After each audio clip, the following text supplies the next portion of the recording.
তোমার লাইফে হয়তো এই বাইক থাকবে আর নাহলে আমি থাকবো। কে থাকবে বলো? বাইক। বাইকের মধ্যে কি আছে যে আমার মধ্যে নাই? তেল।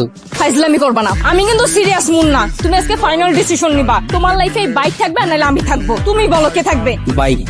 এত যে বাইক বাইক করতেছো, কি পাইছে বাইকের মধ্যে? হ্যাঁ, যে আমার মধ্যে নাই? ব্রেক। ব্রেক মানে? আমার এই বাইকের ভিতরে একটা ব্রেক আছে, ব্রেকটা যখন চাপ দেই ও থাইমা যায়, কিন্তু তোমার ভিতর কোনো ব্রেক নাই। তোমার থামতে বললে তুমি থামো না। তোমার সাথে রিলেশনে আসার পর থেকে বলতে পারবা কোনো কিছুতে তোমার আমি থামাইতে পারছি? আমার কোনো কথা এখন পর্যন্ত তুমি শুনছো বা আমার কোনো কথার দাম দিছো বলতে পারবা? কিন্তু ও শুনছে, ওর মধ্যে একটা ব্রেক আছে। ওরে যখন আমি চাপ দেই, ওরে যখন আমি থামতে বলি, ও থাইমা যায়, কিন্তু তুমি থামো না। তোমার আমি থামাইতে পারি না। তোমারে যখন কোনো কিছুতে না করি, তুমি আমারে উল্টা প্রশ্ন করো, এইটা কেন করব, ওইটা কেন করব। এই, ও কি কথা বলতে পারবে যে ও তোমাকে প্রশ্ন করবে? এইটাই তো আমার সুবিধা।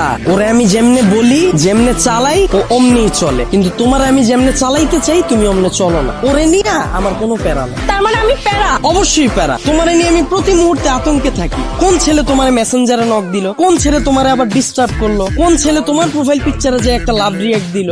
আমি যখন তোমারে বলি বাসা থেকে যখন বের হবা বোরকা পইরা বের হয়ে, তখন তুমি আমারে কি বলো? আমার গরম লাগে। যখন আমি বলি ফেসবুকে কোনো পোস্ট কইরো না, তোমার কোনো ছবি ছাইরো না, তুমি বলো তুমি আমার স্বাধীনতা নষ্ট করতেছো। তোমারে যখন আমি বলি জান তোমার ফেসবুকের পাসওয়ার্ডটা আমারে দাও, তখন তুমি কি বলো? তুমি আমার সন্দেহ করতেছো। কিন্তু দেখো ওর বিষয়টা, ওরে নিয়ে আমার কোনো প্যারা নাই। এই যে একটা জিপিএস ট্র্যাকার লাগাই নিছি, প্রতি মুহূর্তে আমি নিশ্চিন্তে থাকি। ওরে রাইখা যদি আমি কোথাও যাই, কেউ যদি এসে ওরে ধরে, ও চিল্লায় উঠে আমারে কল দেয়, ডেমো দেখবা, দাও হাত দাও।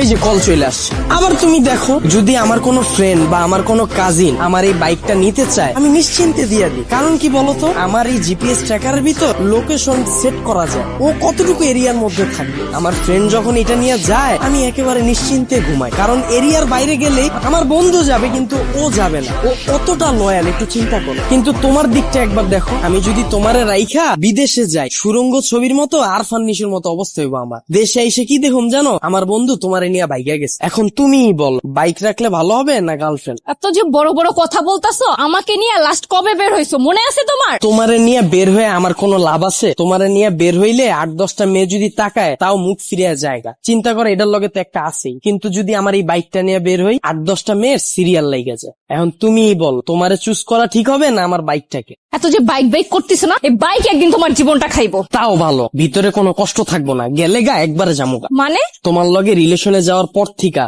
আমার ক্যারিয়ারে সময় না দিয়া তোমার পিছনে সময় দিয়া, ভার্সিটির টিউশন ফি না দিয়া তোমার পিছনে খরচ কইরা, দিনের পর দিন তোমারে নিয়ে চিন্তা কইরা, আমার পড়াশোনা গ্যাপ দিয়া, তারপর তোমার মন ভালো করার লাইগা 2 দিন পর পর গিফট দিয়া, 2 দিন পর পর নতুন নতুন রেস্টুরেন্টে নিয়ে যায় খাওয়ায়া, কোনো পোলা তোমারে ডিস্টার্ব করলে ওই পোলার লগে মারামারি কইরা, কোনো মাইয়ার দিকে না তাকায় তোমার প্রতি লয়াল থাইকা মন দিল দিয়া তোমারে ভালোবাসার পর হঠাৎ কইরা তুমি একদিন কি কইবা, জান আমার বাসা থেকে তো বিয়ে ঠিক করে ফেলছে, আমার এখন আর কিছু করার নেই। আর আমি তোমাকে কোন মুখে নিয়ে যাব বলো? তুমি তো এখন পর্যন্ত ক্যারিয়ারে কিছুই করতে পারো না, অথচ আমার এই ক্যারিয়ারটা বাসি দিলাম তোমার লেগে, তোমার পিছনে সময় দিয়ে। তারপর তুমি কি করবা জানো? আমার একটা সুন্দর বুঝ দিবা, জান তুমি আমার থেকেও অনেক সুন্দর মেয়ে পাবা, অনেক ভালো মেয়ে পাবা। এই কথা বইলা সুন্দর করে একটা হাঁটা দিবা, আর পিছন থেকে একটা ব্যাকগ্রাউন্ড মিউজিক বাজ। আর আমার অবস্থা কি হইব জানো? সারা জীবন এই ভালোবাসার কষ্ট নিয়ে সালমান খানের মতো জীবনযাপন করো, আর ওদিকে তুমি বড়লোক জামাই নিয়ে ফুটফুটে সুন্দর 2টা বাচ্চা নিয়ে ওয়ার্ল্ড ট্যুর দিবা। এখন তুমি আমারে বলো, বাইক ভালো